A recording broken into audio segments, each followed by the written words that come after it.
Right. Ito naman sa positive, ito guys 'no, bibigyan kayo ng chance ni universe para maging, abundant pagdating sa kaperahan para magkaroon kayo ng, financial security and financial, stability.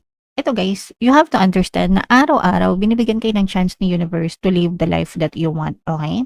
Ang importante lang is huwag kayong masyadong magpaapekto sa current na circumstance mo. Ibig sabihin ng current circumstance, yung nararanasan mo ngayon. Kasi past mo na yun, yung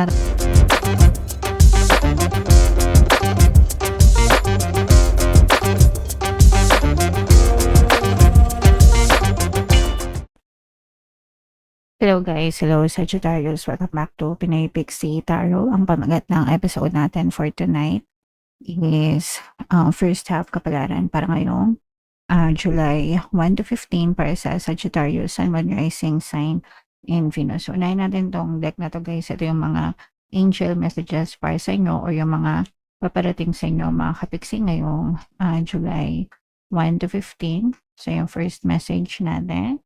Meron tayong fright. Ito guys, merong kinatatakutan yung iba para sa inyo or meron kayong, yung iba pwedeng nagkakaroon kayo ng trauma or mga phobia, mga kapiksi. Yung iba pwedeng depressed din. This is because of overthinking negatively, mga kapiksi. Ibig sabihin, meron kayong negative na iniisip. Guys, negative na tao, bagay, sitwasyon na paulit-ulit na iniisip, mga kapiksi. Okay?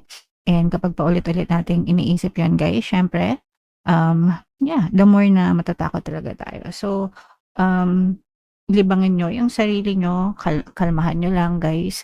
And kung kailangan nyo ng tulong, humingi kayo ng tulong sa mga tao sa paligid nyo para hindi kayo masyado ma-stress or ma-depress guys. Okay? Right, so yun yung first message. Another message guys, ito naman, for some of you, pwedeng nagkakaroon kayo ng conflict sa ibang tao, mga kapiksi. Ibig sabihin, pag may conflict, magkaiba kayo ng pinaninindigan, magkaiba kayo ng perception, magkaiba kayo ng paniniwala. Guys, hindi naman ibig sabihin makinig kayo sa kanila o hindi ibig sabihin tama sila, hindi ibig sabihin tama kayo. Ibig sabihin lang magkaiba kayo. Okay? So, hindi natin sila kailangang pilitin sa kung ano yung gusto natin. And hindi mo din sila kayang pilitin kung ano yung gusto mo. Nagets nyo ba? So, yeah, walang pilitan mga kapiksi. Kailangan lang dito magkaroon ng respeto and tamang pag-uusap. Okay? Right. And another message para sa inyo, Sagittarius. Ito naman ay sa love, no? This is a promise of forever. For some of you, pwede magkaroon ng engagement, pwede magkaroon ng kasal, pag-iisang dibdib, no? Mga kapiksi. And for some of you naman, pwedeng nararamdaman mo na nagiging truthful yung person mo. Ibig sabihin, sinusubukan niyang gawin or panindigan yung mga pinangako niya sa iyo, especially nung time na nililigawan ka pa lang niya or sinusuyo ka pa lang niya, Sagittarius. Okay? Alright. So, yeah. Comment down below if naka-resonate kayo dyan, guys. So, ito naman ay sa love. Tingnan naman natin yung love advice or love message para sa inyo, Sagittarius. Ayan. So, maganda to guys. When two souls are destined to meet, time and space become irrelevant as the universe conspires to unite them in a love that transcends all boundaries. So, ibig sabihin, kapag nakatadhana talaga kayo guys, no, it doesn't matter kahit magkalayo kayo, kahit anong edad nyo, di ba kaya nga merong iba, nagkakaroon sila ng AFAM, or nagkakaroon sila ng long distance relationship, or kapag may nakilala sila na ibang tao, ibang lahi, doon nila nafe-feel yung love talaga, di ba? So, ibig sabihin, regardless, walang guys, walang kinalaman yung edad, yung pagkatao, yung tawag dito, yung lahi, no? Kapag ka nag-meet talaga, na-meet mo talaga yung divine match mo, guys, everything will work out for you, mga kapiksi. Okay? Alright. So, yeah. Syempre, guys, wag yung ipapangatwiran yung mga affair, ha? Kapag ka taken na affair na yon mga kapiksi, so wag nyo nang Wag niyo nang ipaglaban na, "Eh, kapiksi mahal ko siya, eh, sabi mo kahit ano ganyan-ganyan." Hindi 'no, mali pa rin 'yun, guys, okey? So, yeah. Shuffle natin 'to guys, hanapin natin yung energy ng Sagittarius habang, shina-shuffle ko 'to mga kapiksi. Panoorin niyo muna yung video natin regarding sa atin, paano mag-manifest ng abundance video course. Kapiksi, sawa ka na ba sa mga struggles at hirap sa buhay mo? Masipag ka ba at masikap sa buhay ngunit hindi ka pa rin umaasenso? Ilang beses ka na bang nag-attempt magnegosyo at mag-invest pero palagi ka pa rin nalulugi? Sa pagkakataon na ito ay maaaring may subconscious beliefs ka na nagiging balakid sa iyong pag-unlad at pagyaman. Introducing, paano mag-manifest ng abundance video course. Dito ay matututunan mong ma-overcome ang mga balakid mo para tuluyan ka ng umunlad, umasenso, sumagana, maging matagumpay, successful at maswerte sa iyong kabuhayan, pera, trabaho, negosyo sa lapi at kaperahan ng bonggang-bongga. Dali, mag-send na ng email sa pinoypixitaro@gmail.com at simulan na ang iyong pagyaman ngayon. Alright, so sa lahat ng gusto mag-avail ng course guys, meron tayong paano mag-manifest ng abundance video course, paano mawala ang third party, at magkaroon ng harmonious na relationship, paano pabalikin si ex, revise breakup. Sa mga interesado guys, mag-send lang kayo ng email sa pinoypixitaro@gmail.com. And sa mga naghahanap ng pampaswerte guys, meron tayong money shaker jar. Ito yun guys, no? Super effective nito guys. Super liit na bote. Pero super effective, super powerful. Inaalog to. Ang dami ng sumakses dyan. At saka ito guys. So, kung gusto niyo rin sumakses at right hand, ito yung ating WhatsApp number. Mga kapiksi, i-chat nyo lang ako dyan. Guys.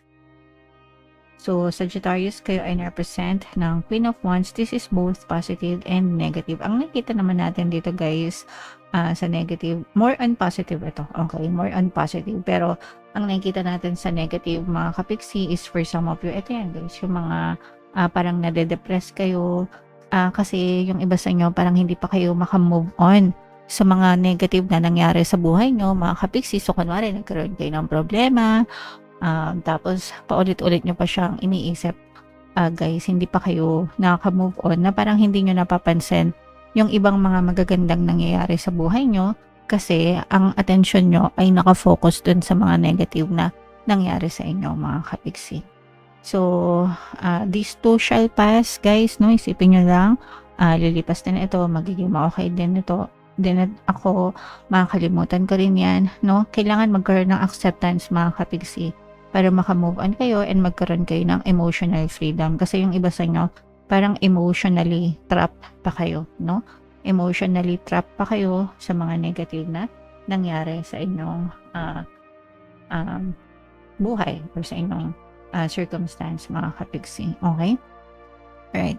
Ito naman sa positive. Ito guys, no, bibigyan kayo ng chance ni universe para maging abundant pagdating sa kaperahan, para magkaroon kayo ng financial security and financial stability. Ito guys, you have to understand na araw-araw binibigyan kayo ng chance ni universe to live the life that you want. Okay? Ang importante lang is wag kayong masyadong magpa-apekto sa current na circumstance mo. Ibig sabihin ng current circumstance, yung nararanasan mo ngayon. Kasi, past mo na yun. Yung nararanasan mo ngayon, it's a resulta yan ng mga inisip mo dati, ng mga dominant energy mo or dominant thoughts mo nung nakaraan. Okay? And kapag nagpa-apekto ka, kunwari negative yung nangyayari sa buhay mo ngayon, ibig sabihin ng isang linggo, ng isang buwan, ng isang taon, wala kang inisip kundi puro kanagahan sa buhay. Puro problema, puro pagsubok, puro hinagpis, nandun yung attention mo. Kaya na-experience mo siya ngayon. Okay?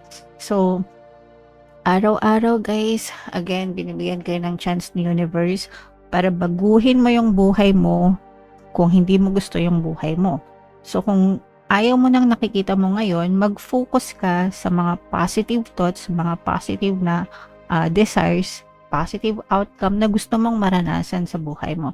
And eventually, yun din yung magiging physical reality mo in the future. Kasi yung experience natin, may delay yan.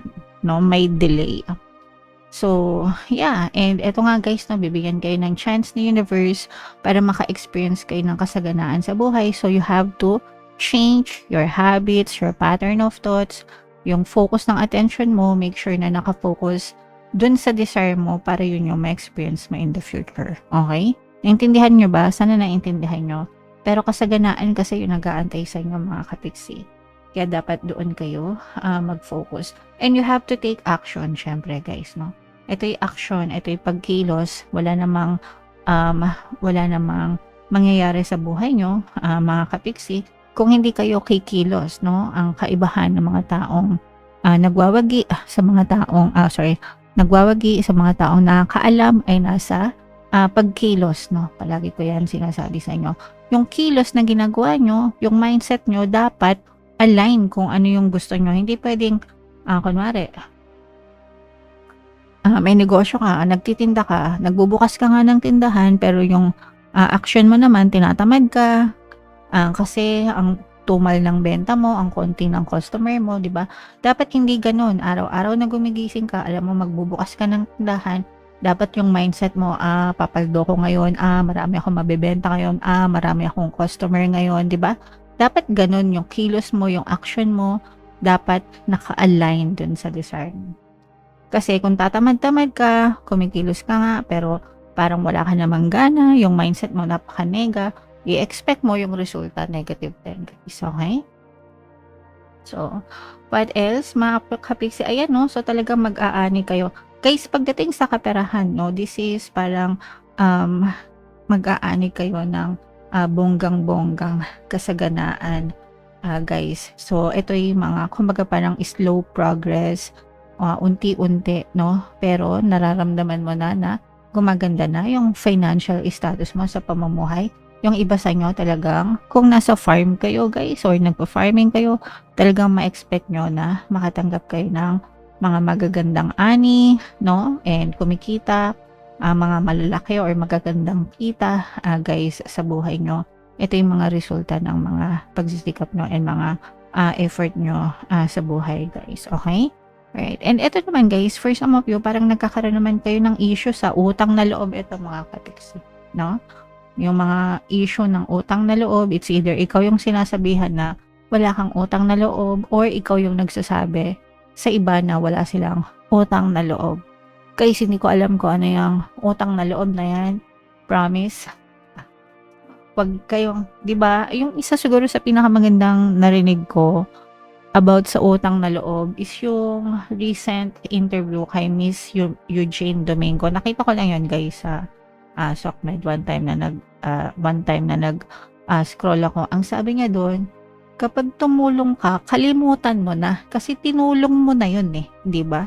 So para isumbat-sumbat mo pa siya, hindi na yun maganda, guys, kasi parang hanggang kailan nila yun tatanawin na utang na loob habang buhay, di ba? Parang ba't ka pa tumulong kung hindi rin naman pala bukal sa loob mo? Parang gano'n. So anyway, yeah. So yun, guys, yung iba sa inyo, pwedeng nakaka-experience kayo ng ganyan. So, hindi maganda, no? So, nakaka-stress, diba? So, yeah.